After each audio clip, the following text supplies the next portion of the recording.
बिस्मिल्लाहिर्रहमानिर्रहीम। अस्सलाम वालेकुम। आज हम नेक्स्ट एमएससी का सेकंड लेक्चर करने लगे हैं। क्वांटम मैकेनिक्स हमने शुरू की हुई है। आज हम देखेंगे व्हाट इज़ वेव फंक्शन। ये वेव फंक्शन का सिंबल है, पोजीशन और टाइम का फंक्शन है ये। और इसमें हम देखेंगे wave function contain all the information of particle. अगर कोई भी पार्टिकल है, उस पार्टिकल की कंप्लीट इंफॉर्मेशन हमें वेव फंक्शन बता रहा होता है। और ये वेरिएबल क्वांटिटी जो होती है, इस वेरिएबल क्वांटिटी को डी ब्रोगली वेव को भी हम एक्सप्लेन कर रहे होते हैं। इसको हम ग्रीक लेटर साई से रिप्रेजेंट करते हैं वेव फंक्शन को। ठीक है, it is a function of space coordinate and time. ये स्पेस कोऑर्डिनेट और पोजीशन टाइम का फंक्शन है। इसकी जो प्रॉपर्टीज़ हैं वो हम देख लेते हैं। प्रॉपर्टी में it is a single value non negative function. ठीक है, ये क्वांटम मैकेनिक्स में नेगेटिव नहीं होता, और ये क्या होता है, सिंगल वैल्यू रखता है। It is a solution of Schrödinger wave equation and it is finite and continuous everywhere। ठीक है, ये Schrödinger wave equation का फंक्शन है और ये हर जगह पे कंटिन्यूस और फाइनाइट वैल्यू रखता है।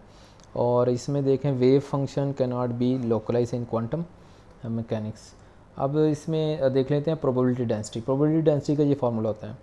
ठीक है, स्केयर ऑफ डेंसिटी अगर हमारे पास 1 आ जाए, ठीक है, अगर आप देखें ये प्रोबेबिलिटी डेंसिटी अगर हमारे पास ये नीचे फार्मूला लिखा हुआ है यहाँ पे, ये -∞ two plus infinity minus two positive infinity है। ये वेव फंक्शन का स्केल लिया हुआ डेंसिटी इसको कहते हैं, प्रोबेबिलिटी डेंसिटी कहते हैं। और यहाँ पे क्या आ रही है, 1 आ रही है। अगर ये 1 आ जाए, इसको इस सिंबल से भी और इस सिंबल से भी रिप्रेजेंट करते हैं। साई कॉन्जुगेट इक्वल टू 1 आ रहा है। 1 आ रहा है तो नॉर्मलाइजेशन इसको कहेंगे। मतलब प्रोबेबिलिटी मैक्सिमम है पार्टिकल की, कहाँ से कहाँ तक, -∞ से +∞ पॉजिटिव इन्फिनिटी तक। ऑर्थोगोनैलिटी क्या होती है, अगर प्रोबेबिलिटी ज़ीरो हो जाए, मतलब पार्टिकल वहाँ पे एग्जिस्ट नहीं करता, तो इसको ऑर्थोगोनैलिटी हम कहेंगे। ठीक है, प्रोबेबिलिटी इज़ आइदर 1 और 0। ये 1 भी हो सकती है, 0 भी हो सकती है। 1 indicates high probability and 0 indicates low probability. ठीक है, मतलब 0 होगा डेंसिटी प्रोबेबिलिटी, तो इलेक्ट्रॉन या कोई पार्टिकल वहाँ पे एग्जिस्ट नहीं कर रहा होगा। 1 मीन एग्जिस्ट कर रहा होगा। ऑर्थोनॉर्मलाइजेशन को देख लें। ऑर्थोनॉर्मलाइजेशन में this condition is represent by knocker delta function. ये नॉकर डेल्टा फंक्शन का ये सिंबल है, MN आ रहा है इसमें। और ये जो प्रोबेबिलिटी डेंसिटी है ये किसके इक्वल है, psi conjugate -∞ to positive infinity. और ये किसके इक्वल है, नॉर्मलाइजेशन जिसको नॉकर डेल्टा फंक्शन भी हम कह रहे हैं। और यहाँ पे इसका नाम नॉकर डेल्टा फंक्शन है, जो कि हमें नॉकर डेल्टा फंक्शन हमें बताता है कि अगर ये 1 है तब जब MN के इक्वल नहीं है, और 0 है जब MN के इक्वल नहीं है, और 1 है जब MN के इक्वल है। और नॉर्मलाइजेशन क्यों ज़रूरी है, क्योंकि नॉर्मलाइजेशन होकर इलेक्ट्रॉन एग्जिस्ट करेगा तो श्रोडिंगर उसका सोल्यूशन फाइंड करेगी, उसके बारे में इंफॉर्मेशन देगी। ठीक है, उसके बाद देख लेते हैं। यहाँ पे हमने देखा नॉर्मलाइजेशन को हमने देख लिया। नेक्स्ट हम देखते हैं इसमें क्वांटम मैकेनिक्स में हमने देखना है व्हाट इज़ ऑपरेटर। ऑपरेटर अगर क्लासिकल मैकेनिक्स की अगर बात करूँ तो क्लासिकल मैकेनिक्स में अगर वोल्ट मीटर है, सपोज कर लें, वोल्ट मीटर क्या करता है, करंट को मेजर करता है।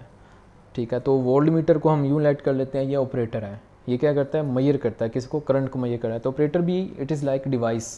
तो कंपैरिजन कर रहा हूँ, डिवाइस नहीं होती, ये लाइक का डिवाइस है जो कि क्या करेगी, मेजरमेंट करेगी, किसको, एनर्जी, किसी को, स्पीड को ये मेजर कर रही होती है, मोमेंटम को मेजर कर रही होती है।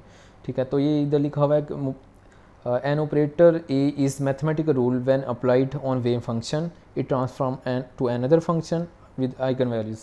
फंक्शन क्या है, ये फंक्शन, ये ऑपरेटर एक फंक्शन है जो किसी ऑपरेटर क्या मैथमेटिकल रूल है जो किसी फंक्शन वेव फंक्शन पे लगेगा, तो क्या होगा, ये अनदर वेव फंक्शन में आएगा और साथ इसकी आइगन वैल्यू आ रही होगी। An operator operates on wave function and make it something else except for identity 1। ठीक है, ये क्या करता है, कुछ मेक बनाता है आइडेंटिटी 1 के अलावा। और ये इधर लिखी हुई है ऑपरेटर की एक एग्जांपल लिखी हुई है। सिंपलेस्ट ऑपरेटर ये है जो कि वेव फंक्शन में लग रहा है, और यहाँ पे आइगन वैल्यू क्या आ रही है, स्मॉल a आ रही है। स्मॉल a जस्ट इसकी रिप्रेजेंटेशन है आइगन वैल्यू की।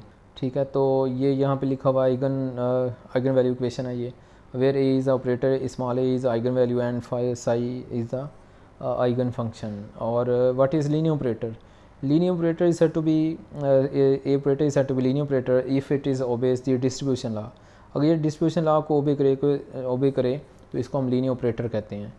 ठीक है, अब लीनियर ऑपरेटर कह रहे हैं, ये एग्जांपल है, यानी ये operator into A psi one plus A B, और जब इस पर अप्लाई किया तो क्या हुआ, ऑपरेटर ए अप्लाई किया, ए स्मॉल ए मल्टीप्लाई होगा और फिर सेकंड से ऑपरेटर्स को मल्टीप्लाई कर दिया, मतलब ये डिस्ट्रीब्यूशन प्रॉपर्टी को होल्ड कर रहा है, तो इसी ऑपरेटर को हम लीनियर ऑपरेटर कह देंगे जब डिस्ट्रीब्यूशन प्रॉपर्टी को ये होल्ड कर रहा होता है, ठीक है। और ये साइड पे ये लिखा हुआ है eigen value function, eigen value equation ये दी हुई है, ठीक है, ये इन्फॉर्मेशन दी है। Operator function is equal to eigenvalue देता है ऑपरेटर। आगे ये देखें, इसमें एग्जांपल दी हुई है ऑपरेटर्स की। अब ये जो फर्स्ट है इसमें लिखा हुआ है इन्वर्स ऑपरेटर को इन्वर्स से लिख रहे होते हैं, ठीक है। When applied on a wave function changes to another into identity operator I को कहते हैं। जब किसी पे ये इन्वर्स ऑपरेटर किसी पे अप्लाई करते हैं तो आइडेंटिटी ऑपरेटर में ये क्या हो जाता है, चेंज हो जाता है। यानी इधर एग्जांपल दी हुई है, इन्वर्स ऑपरेटर ए पे लगा तो ये क्या हुआ, इन्वर्स ए इधर पोजीशन ए है तो इधर आ गई, यानी इसको हमने क्या कह दिया, आइडेंटिटी ऑपरेटर, ठीक है। अब आइडेंटिटी ऑपरेटर आई क्या है, विच लीव दी वेव फंक्शन अनचेंज, मतलब जो वेव फंक्शन को चेंज नहीं करता। मतलब ये देखें, इस इधर आइडेंटिटी ऑपरेटर ए पे लगा तो क्या हुआ, ये पोजीशन चेंज हुई इसकी और दोबारा इसी को हमने वही लिख दिया, मतलब ये ऑपरेटर को चेंज नहीं करता आइडेंटिटी ऑपरेटर। आगे देखते हैं यूनिटरी ऑपरेटर क्या होता है, operator U is said to be unitary if it is inverse, U inverse is equal to unity operator inverse is equal to its adjoint, ठीक है। तो हम क्या कहते हैं इसमें, ऑपरेटर हम यूनिटी ऑपरेटर यू को हम यूनिटी ऑपरेटर कहेंगे जब इसका इन्वर्स इसके एडजॉइंट के इक्वल आ जाए, यानी ये नीचे ये लिखा हुआ है इसका इन्वर्स इसके एडजॉइंट के इक्वल है तो इसको हम यूनिटी ऑपरेटर कहेंगे। एग्जांपल ऑफ ऑपरेटर हम देख रहे हैं, आप इसमें आ जाएं डेल ऑपरेटर। ये डेल ऑपरेटर है, आई जे और के है, और आई एक्स के और एक्स के लॉन्ग डायरेक्शन होती है, तो ये पार्शियल और पार्शियल एक्स है, जे के साथ पार्शियल वाई, के साथ पार्शियल जी आ रहा है। तो लैप्लासियन ऑपरेटर क्या होता है, ये लैप्लासियन ऑपरेटर है, उसी में क्या किया हमने स्केल ले लिया, ठीक है, और ये आई हैड को रिमूव किया तो ये लैप्लासियन ऑपरेटर आ गया, ठीक है। अब यहाँ पे तीसरे पे जाते हैं, linear momentum operator. Linear momentum operator या हर्मिशन ऑपरेटर भी इसको कह रहे होते हैं। लीनियर मोमेंटम ऑपरेटर क्या है, यहाँ पे ये मोमेंटम ये याद रखनी है, बहुत इंपॉर्टेंट है। ये सारी क्वांटम मैकेनिक्स, ये जितनी मैं क्वांटम मैकेनिक्स मिली जुली हैं जो पढ़ा रहा हूँ, और ये क्वांटम मैकेनिक्स में ये जो रिप्रेजेंटेशन है, ये जो आइगन फंक्शन है और ये जो ऑपरेटर की वैल्यूज हैं, सिंबल हैं, ये फार्मूले हैं, यही पूछे जाते हैं पीपीएससी में, और यही सिंपलेस्ट हैं, इनको आपने बस याद रखना है, ठीक है। मोमेंटम ऑपरेटर है माइनस योटा एच कट कर लिया एक्स, यहाँ पार्शियल एक्स है, और पी वाई एक्स के लॉन्ग है तो पार्शियल वाई आ जाएगा, और जी के लॉन्ग पार्शियल जी आ जाएगा। ये 1 डायमेंशन में, और 3 डायमेंशन में क्या लिखेंगे, minus iota h cut del operator आ जाएगा, ठीक है। और नेक्स्ट आ जाए एनर्जी ऑपरेटर, ये अयोटा एच पार्शियल टी, ये एनर्जी ऑपरेटर इसको हम कह रहे हैं।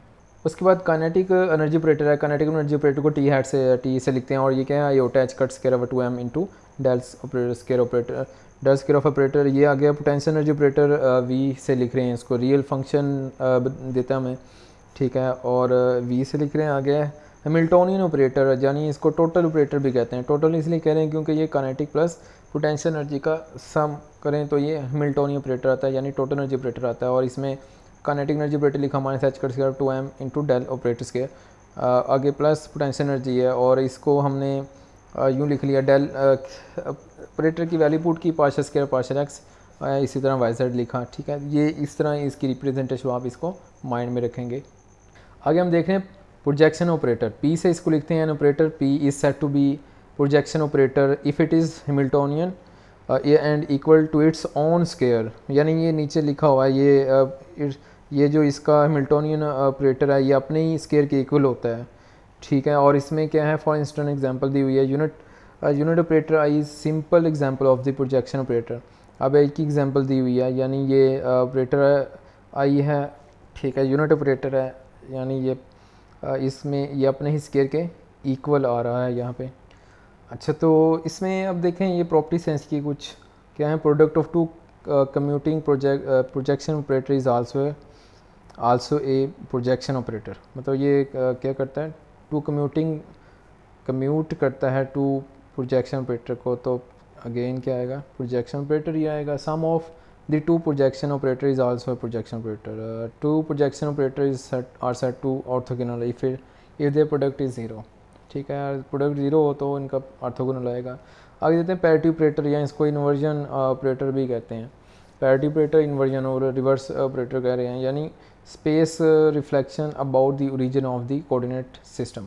ये जो कोऑर्डिनेट सिस्टम का क्या होता है, रिफ्लेक्शन होता है, इसका रिवर्स हो रहा होता है। यानी अगर मैं इसकी बात करूँ तो इधर दूसरी लाइन में देखें तो क्या लिखा हुआ है, पैरिटी ऑपरेटर सिंपल इन्वर्ट और reflection the way function through the space. यानी अगर ये करूँ, ये साई है तो ये इस किसका रिफ्लेक्शन है, साई ऑफ माइनस आर, यानी पोजीशन उसकी नेगेटिव पोजीशन का रिफ्लेक्शन पॉजिटिव पोजीशन से आ रहा है। अच्छा, इसमें देखें पैरिटी ऑपरेटर जब हमने वेव फंक्शन में अप्लाई किया तो ये इधर क्या आ रहा है, parity operator into sigh of negative position. आगे क्या है, पैरिटी स्केयर जो है वो 1 के इक्वल होगी, या हम कहते हैं कि पैरिटी ऑपरेटर इसके इन्वर्स ऑपरेटर के इक्वल होता है। ठीक है, अब देखें इसमें आइडेंटिटी और यूनिट ऑपरेटर इस पैरिटी ऑपरेटर। ठीक है, यूनिटी होता है या पैरिटी, आइडेंटिटी या यूनिटी ऑपरेटर क्या होता है, पैरिटी ऑपरेटर होता है। जैसे कि ये एग्जांपल दी हुई है कि invert of operator I is equal to I, मतलब वही अगेन उसका रिफ्लेक्शन बता रहा है। ठीक है, अब चलते हैं नीचे की तरफ। अब इसमें देखें पैरिटी ऑपरेटर की एग्जाम दी हुई है कि पैरिटी ऑपरेटर पावर n है, अगर ये ओड हो n तो p आएगा, अगर क्या हो इवन हो n तो i आ जाएगा। मतलब पैरिटी इन्वर्ट ऑपरेटर पैरिटी ही ऑपरेटर के इक्वल होता है जब n ओड हो, और ये आइडेंटिटी ऑपरेटर या यूनिट ऑपरेटर के इक्वल होता है जब n इवन हो। अच्छा, आगे है एक्सचेंज ऑपरेटर और परमोटेशन ऑपरेटर। परमोटेशन ऑपरेटर को PIJ से लिखते हैं। परमोटेशन ऑपरेटर क्या है, an operator which act on n particle wave function, और ये wave function i1 i j n up to n है, और ये इंटरचेंज हो जाता है। तो क्या इंटरचेंज होता है, i थोड़ा j पार्टिकल इंटरचेंज हो जाता है, यानी ये इधर लिखा हुआ है। अब ऊपर वाले में और नीचे वाले में कंपैरिजन करें तो इधर देखें Sai function i j i hat n, मतलब ये इंटरचेंज हो जाएंगे पार्टिकल्स। ठीक है, और इसे को क्या कहते हैं, परमोटेशन ऑपरेटर हम कह रहे हैं इस ऑपरेटर को, PIJ को। और यहाँ पे ये उसी को दोबारा लिखा हुआ है, PIJ साई फंक्शन पे लगा तो ये क्या हो गए, ये इधर देखें 1 IJ था तो इधर क्या आ गया 1 JI आ गया। ठीक है, ये चेंज हो जाता है, और इसको हम क्या लिखते हैं, square of parity operator is equal to 1 लिखते हैं। आगे क्या, orbital angular momentum operator L head से लिखते हैं, एल कैपिटल से लिखते हैं, और ये R×P इसका फार्मूला होता है। और इसका जो एंगुलर मोमेंटम ऑपरेटर होता है वो किसके इक्वल होता है, minus zeta h cut R×del operator 3 dimension में है, और 3 डिमेंशन में एल इक्वल टू R×P। आगे ये P मोमेंटम ऑपरेटर क्या है, Y, ये मैट्रिक्स के थ्रू हम दें तो ये IJ के ये आती हैं वैल्यूज़। ठीक है, उसके बाद अगर LX है तो ये वाला आ जाएगा, LY है तो ये, और LZ ये आ जाएगा, और ये दोनों ही ऊपर तीनों की वैल्यू ये ऊपर मेंशन की हुई है। अब आ जाए time evolution operator. Time evolution operator हम इसको U से कह रहे हैं। ठीक है, और इसको हम क्या कह रहे हैं, साई फंक्शन है, और ये कैट आ रहा है, ये कैट का सिंबल है, और unity operator into Sai T0, इसको टाइम डेवलपमेंट ऑपरेटर भी कह रहे हैं। ये जितनी एग्जांपल दी हुई हैं इसको आपने ये पढ़ लेनी है सारी। ठीक है, आगे हम देखते हैं इसमें नेक्स्ट पेज पे आ रहा है what is Schrodinger wave equation.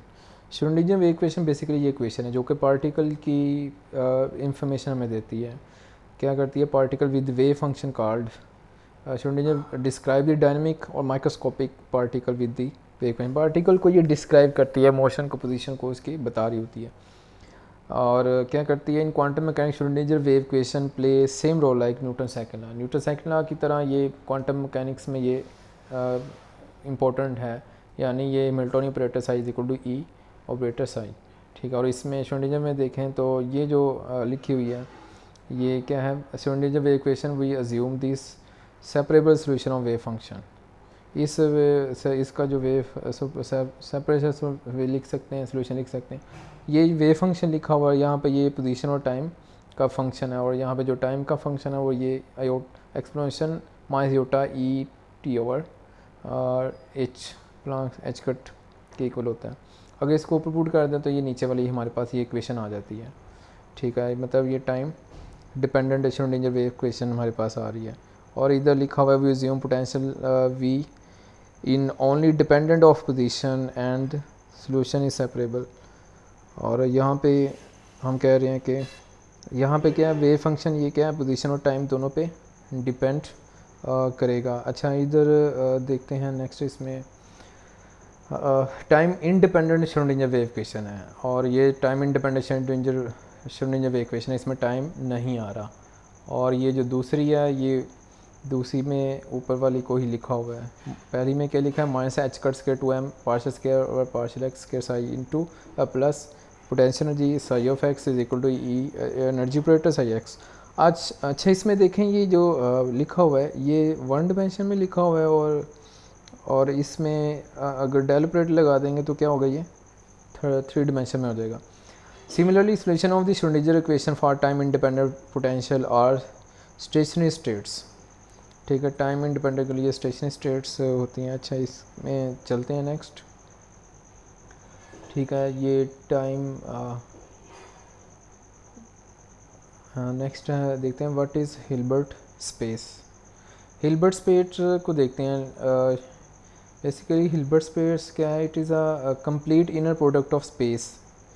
जो स्पेस का इनर प्रोडक्ट है उसी को हम क्या कह रहे हैं, हिल्बर्ट स्पेस कह रहे हैं। इससे लिखते हैं it includes all limits minus infinite से पॉजिटिव, सारी लिमिट्स इसमें इंक्लूड्स होती हैं। Hilbert space is a infinite dimensional space which consist of set of vectors. ये वेक्टर्स पे कंसिस्ट होता है और स्केलर्स ABC पे कंसिस्ट करता है। और इसकी फॉलोइंग प्रॉपर्टीज़ क्या हैं, it must be a linear vector space. और सेकंड है vector scalar product must be positive separable and must be complete. The set of the system is represented in quantum mechanics by element of Hilbert space. क्या होता है, जो state है system की उसको हम क्या करते हैं, हिल्बर्ट स्पेस से एलिमेंट ऑफ हिल्बर्ट स्पेस से रिप्रेजेंट कर रहे होते हैं। और these elements are called the state vectors and wave function, ठीक है। इसको ये कट का और ये वेव फंक्शन का ही सिंबल है ये, ठीक है। इसमें हमने देख लिया। अच्छा ये बताया इसमें कि जो हम किसी भी सिस्टम की स्टेट है उसको हिल्बर्ट स्पेस के एलिमेंट से रिप्रेजेंट करते हैं। और ये एलिमेंट क्या है, ये कट है और ये वेव फंक्शन है यहाँ पे रिप्रेजेंट किया हुआ है। और इसमें देख लेते हैं डायरेक्ट क्या होता है। डायरेक्ट क्या है, डायरेक्ट ने सजेस्ट किया था more general representation quantum mechanics को मोर जनरल किया था यूजिंग 2 स्टेट्स वेक्टर, एक ब्रा है और दूसरा कैट्स है। ब्रास और कैट्स जो है ये वेक्टर्स को रिप्रेजेंट कर रहे हैं। और कैट्स नोटेशन क्या है, ये राइट साइड पे एरो हेड आएगा वेव फंक्शन पे तो कैट है, अगर लेफ़्ट साइड पे ये देखें आ रहा है तो लेफ़्ट साइड पे ये यहाँ पे आ रहा है सिंबल, तो ये ब्रा सिंबल हो जाएगा। अच्छा इसमें देखें कैट्स में हमेशा क्या होता है, कैट जो है वो इक्वल और ग्रेटर देन होता है वेव फंक्शन के, और ये जो ब्रास है ये लेस देन और इक्वल होता है कॉन्जुगेट ऑफ वेव फंक्शन के। अच्छा प्रॉपर्टीज़ दी हुई है कैट ब्रास की और ब्रा कैट की।